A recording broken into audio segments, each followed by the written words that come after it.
नमस्ते प्रिय बच्चों, मैं saint John senior secondary school Bundi road Kota से आपकी हिंदी विषय की शिक्षिका सुधा सहाय।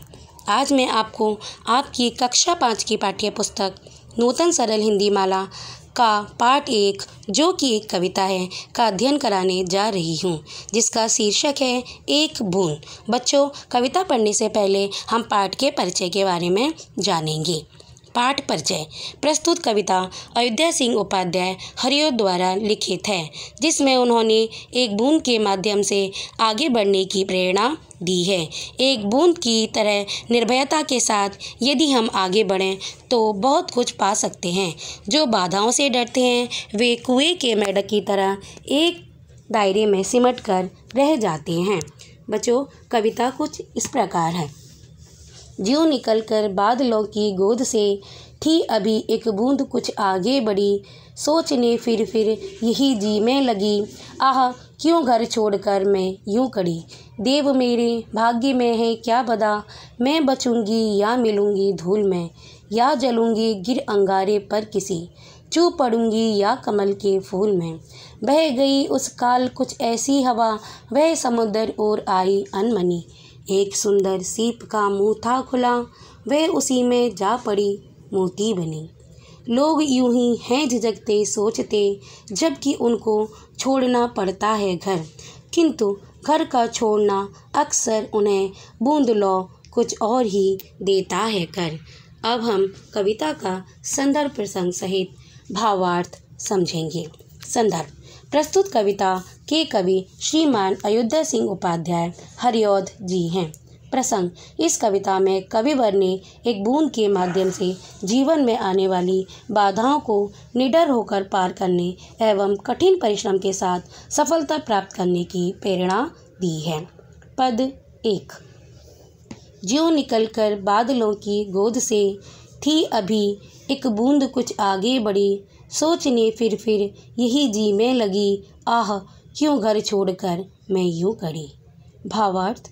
प्रस्तुत पद में कविवर ने कहा है कि एक बूंद जैसे ही बादलों की गोद से निकलकर थोड़ी ही दूर तक आगे पहुंची, तब उसके मन में ये विचार आने लगा कि हाय, वह अपना घर यानी बादलों की गोद को छोड़कर इस तरह बाहर क्यों आ गई।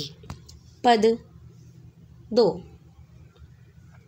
देव मेरे भाग्य में है क्या बदा, मैं बचूंगी या मिलूंगी धूल में, या जलूंगी गिर अंगारे पर किसी, चूप पड़ूंगी या कमल के फूल में। भावार्थ। प्रस्तुत पद में बूंद बादलों की गोद से निकलने के बाद भगवान से ये पूछती है कि हे भगवान, उसके यानी बूंद के भाग्य में क्या लिखा है। क्या वह बाहर निकलकर बच पाएगी, या धूल में मिलकर मिट जाएगी, या फिर किसी अंगारे पर गिरकर जल जाएगी, या कमल के फूल के दलों पर गिर जाएगी। उसे नहीं पता कि उसके नसीब में क्या लिखा है। पद 3। बह गई उस काल कुछ ऐसी हवा, वह समुद्र और आई अनमनी, एक सुंदर सीप का मुंह था खुला, वह उसी में जा पड़ी मोती बनी। भावार्थ। इस पद में बूंद ये सोच रही होती है कि उसके नसीब में क्या लिखा है। तभी उसी समय हवा का एक ऐसा झोंका आता है कि वह न चाहते हुए भी अनमने मन से हवा के साथ समुद्र की ओर चली जाती है, और जब वह समुद्र के पास पहुंचती है, उस समय एक सीप का मुंह खुला होता है और वो बूंद सीप के मुंह में गिर जाती है और मोती बन जाती है। पद 4। लोग यूं ही हैं झिझकते सोचते, जबकि उनको छोड़ना पड़ता है घर, किंतु घर का छोड़ना अक्सर उन्हें बूंद लो कुछ और ही देता है कर। अंतिम पंक्तियों में कवि कह रहे हैं, प्रस्तुत पद में ये बताया गया है कि जब लोग अपना घर छोड़कर बाहर निकलते हैं, उस समय वे डरते हैं और हिचकते हैं, लेकिन उन्हें डरने की आवश्यकता नहीं है, क्योंकि हो सकता है कि बूंद की तरह ही वे किसी एक अच्छी जगह पर जाकर समाहित हो जाए। कविता का सारांश कुछ इस प्रकार है। बूंद में कविता के माध्यम से कविवर ने बताया है कि यदि हम कुछ करने की चाह लेकर अपने मन में ठान कर घर से निकलते हैं तो कुछ समय के लिए हम डर जाते हैं, घबरा जाते हैं, ये सोचकर कि घर से निकल तो आए पर अब उनके साथ क्या होगा।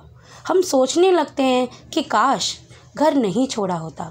परंतु यदि अगर हम अपने निर्णय पर डटे रहें तो प्रभु की कृपा से मार्ग में आने वाली सभी बाधाओं को पार करके सफलता को प्राप्त करते हैं। जिस प्रकार बूंद ने अपने डर पर विजय प्राप्त करके और मार्ग में आने वाली सभी बाधाओं को पार कर अपने लक्ष्य को प्राप्त किया और वह मोती बन गई। धन्यवाद।